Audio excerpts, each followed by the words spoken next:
They had been in a relationship for 3 years, and everyone in the capital thought Lin Ziyi was climbing high by dating Huo Chenju. As the founder of Huo Capital, 30-1-year-old Huo Chenju was a legendary investor with a personal fortune of tens of billions. In contrast, Lin Ziyi came from an ordinary family, known merely as his docile, elegant and demanding trophy girlfriend. No one knew their relationship was nothing more than a mutually beneficial deal from the very start. Lin Ziyi needed Huo Chenju's connections and status as her stepping stone into upper-class circles, while Huo Chenju wanted a presentable and trouble-free companion. They never went public with their romance, let alone met each other's families.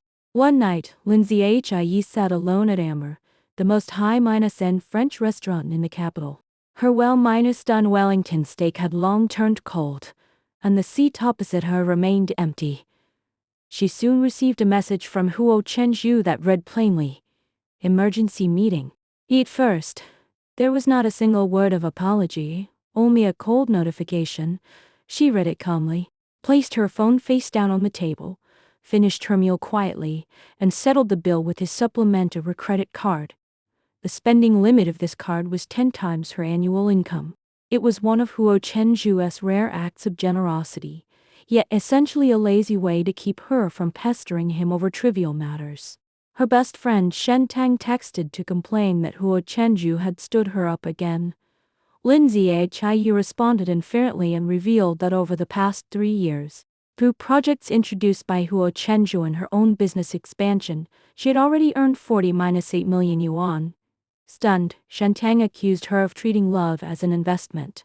Lin Ziyi retorted softly, "What else should it be? A charity act?" She knew full well she had never been Huo Chenju's beloved lover, but merely a classy ornament he needed. She had never indulged in this relationship, always paving her own way forward.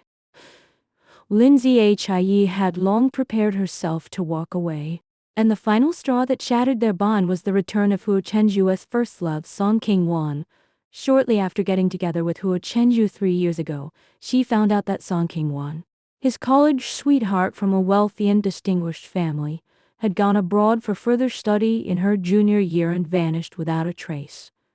By chance, she discovered a locked drawer deep inside Huo Chenju's study filled with keepsakes related to Song Qingwan. What shocked her most was that she bore quite a resemblance to Song Qingwan in facial features. It dawned on her that she was nothing but a substitute. After Song Qingwan came back, Huo Chenju grew utterly torn. He no longer worked overtime late into the night, yet he never stayed over at Lin Ziyi's place either. Occasionally, he would call her drunk, murmuring that she looked just like Song Qingwan, only to stress repeatedly, "But you are not her," instead of throwing tantrums or confronting him. Lin Ziyi quietly sped up her exit plan. She sorted out all expenses over 3 years, sorted out all projects linked with Huo Capital, and prepared a special breakup gift plan. A certificate proving her 15% equity stake in Huo Capital, accumulated entirely through her own investments and efforts over the years. Huo Chenju became moody and unpredictable. Sometimes, he would suddenly show up downstairs at her company, treat her to fine dinners, dote on her, endlessly and hold her tightly, begging her not to leave. Other times he would disappear for days on end, ignoring all her calls and messages. For he was staying with Song Qingwan. One day outside a private club, Lin Ziyi spotted Huo Chenju sitting with Song Qingwan, wearing a relaxed and carefree smile she had never seen on him before. Her heart remained completely untouched, and she left unhurriedly. To her surprise, Song Qingwan took the initiative to provoke her, sending probing messages and posting photos taken with Huo Chenju on social media caption "Reunion of old friends," stirring widespread gossip that the substitute girlfriend ought to step down. Furious on her behalf, Shen Tang was surprised to find Lin Ziyi totally unfazed. She told her friend that she had never stayed with Huo Chenju to fight for affection, and who he loved had never been her concern. Before long, Song Qingwan invited Lin Ziyi to an upscale tea house.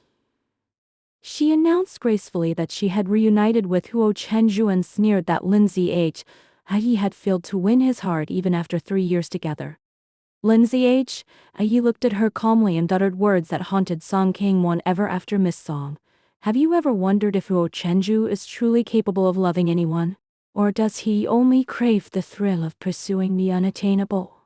With that, she turned and left without a shred of reluctance. Lindsay had planned to break up with him soon. Yet, Huo Chenju gave her an unexpected surprise on her birthday. He had even found out her birthday date, sent her a large bouquet of white roses, and drove her to a mountain villa on the city outskirts. A private homestay he had bought 3 years earlier, originally intended for his proposal. That night, they sat on the terrace drinking champagne and gazing at the stars. Huo Chenju recalled the time she fell asleep in his car, speaking with unprecedented gentleness and timidity. Lindsay wavered for a moment, indulging in the fleeting feeling of being his one and only. She spent the last peaceful night with him. No substitutes, no old flames, only two lonely souls offering each other sincere warmth before parting ways. At dawn, she rose quietly, leaving a document bag containing the equity certificates and transaction records, along with a short note, Mr. Huo, see you at the board meeting next week. She never looked back, bringing an end to their 3-year cooperative relationship. Upon waking up and seeing the documents, Huo Chenju panicked thoroughly. The 15% equity meant Lindsay would officially join Huo Capital's board of directors with voting rights over major corporate decisions. It was then that he realized he had never truly known her. The woman he had dismissed as nothing more than a pretty face had already stood equal to him, relying solely on her own capability. News of Lindsay joining the board as a major shareholder sent shockwaves across the industry. No one expected this ordinary Minus-born woman to hold more shares than Huo Chenju's own paternal uncle. During her first board meeting, Huo Zhenbang proposed investing in an extremely high-risk new energy project, which no one present dared to oppose. Only Lindsay spoke up compositely, listing various hidden flaws of the project in detail and firmly voting against it. Huo Chenju eventually shelved the investment plan. After the meeting, Huo Chenju stopped her and asked if she had acted deliberately during their night on the mountaintop. Lindsay replied calmly, "It was nothing intentional, just a sincere farewell."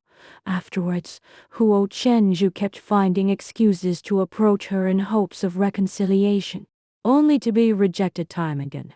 All romantic feelings had faded away, leaving nothing but polite estrangement between them as colleagues. Meanwhile, Song King-won pressed Huo Chenju for marriage, getting along with her day by day. Huo Chenju gradually realized he had never loved the real Song King-won, only the idealized image of his unattainable youthful crush. Seeing through his hesitation, Song King-won sent him a long farewell message and left for good, stating that he was incapable of loving anyone, only good at hesitation and evasion, never willing to change for another person.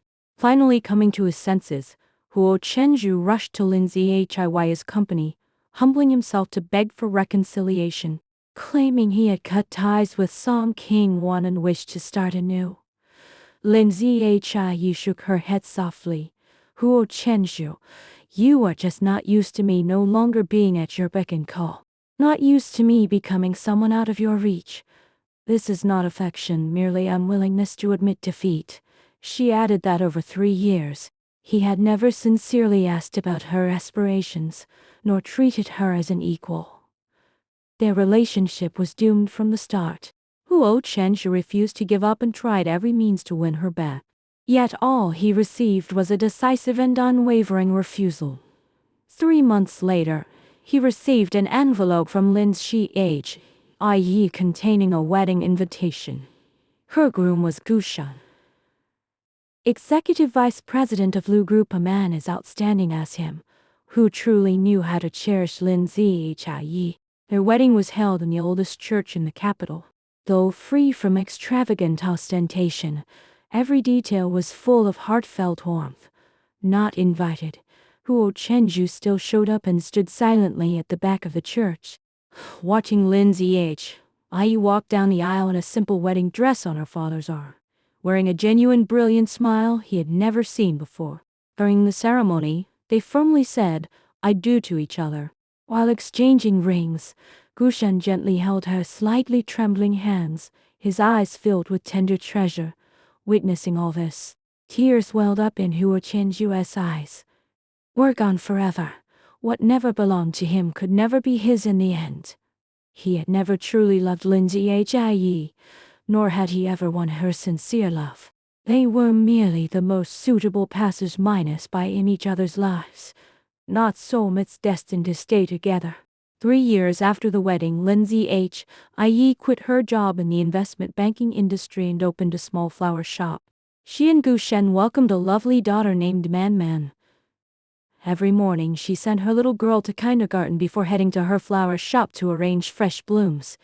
In the evening, Gushen would pick her up from work, leading a plain yet blissful family life. When Shentang asked if she had any regrets, Lin Ziyi smiled and shook her head. This peaceful life was exactly what she had always longed for. She was no longer defined merely as Huo Chenju's girlfriend, but simply Lin Zhie, cherished wholeheartedly for who she truly was. As for Huo Chenju, he remained the formidable influential figure in the investment circle. The only change was a new painting hanging on his office wall. It depicted the back view of a woman in a dark navy velvet dress with her hair up, wearing tiny pearl stud earrings, standing on a balcony as night breeze fluttered her skirt, never turning back. At the bottom right corner of the painting lay a line of delicate handwriting she never needed to look back.